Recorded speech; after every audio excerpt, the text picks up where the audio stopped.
কিছু না দরকারি জিনিস বাজার থেকে আনার ছিল। তো সেহেতু আজকে বিপ্লবকে আমি বিকালে বলেছিলাম যে আমরা আজকে একটু বাজারে যাব। তো সেটা কৃষ্ণাপ শুনেছিল। এবার বিকাল হতে হতেই মানে যখনই ঘড়িতে 5টা বাজে ওকে তো আমি একটু সন্ধ্যার আগে আগে একটু রেডি করিয়ে দিই, কেননা এখানে তো খুবই ঠান্ডা পড়ে গেছে। ওকে টুপি সোয়েটার মোজা একদম পরিয়ে আমি ওকে রেডি করে রাখি। তো ও ভেবেছে কি যে আমরা তখনই বাজারে যাব। ওর সেই যে শুরু করেছে মা বাজার মা বাজার। তো ওর বাবা তখন ছিল ডিউটিতে। তো আমি তো ফোন করছি যে ছেলে তো একদম রীতিমতো চিৎকার করেই যাচ্ছে।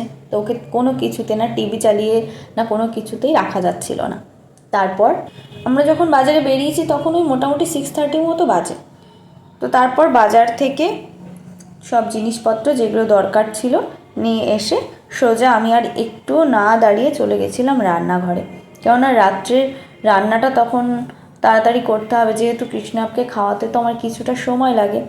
ওর জন্য আজকে ভেবেছি যে তাড়াতাড়ি করে আজকে আর রাত্রে রুটি নয়, আজকে ভাতটাই করব। তো আজকে ভাত আর একটু ডিম ভাজা করে সেই ডিমের একটু তরকারি। তো এই গরম গরম ঠান্ডার সময় না একটু গরম গরম খাবারই বেশি ভালো লাগে। তো এই সিম্পল খাবারটাই আজকে রাত্রিবেলায় রান্না হবে, যাতে আমরা 3জনই খেতে পারি। আমি রান্না করতে করতেই না সব কিছু, আর আমার তো মনে হয় কৃষ্ণাপ যতটা হাতে পায় আমি রান্নাঘর হোক ঘর হোক সেগুলো আমি কোনো কিছুই ওর হাতের নাগালের মধ্যে রাখি না, কারণ সব কিছু ও ধরে নষ্ট করে। একটা বিষয় কি জানো তো, আগে না যখন বিয়ের আগে তখন না একটা সামান্য নেল পলিশ কিনে আনলেও আমি অনেকবার দেখতে থাকতাম যে এটা কেমন লাগবে পরলে, কিনে ভালো হলো তো না, এটা বোধহয় একবার পরে আর পরতে পারবো না, এরকমটা মনে হতো। অন্তত 5-6 বার তো দেখতামই, সে যত ছোট জিনিসই হোক না কেন। আর আজ যেহেতু বাজারে গেছিলাম সেহেতু নিজের জন্য কিছু কিনেছি, কিন্তু এই যে ঘরে এসছি প্রায় 1-2 ঘন্টা হয়ে গেল, মানে সেগুলো এখনও দেখার আমার সময় হয়নি।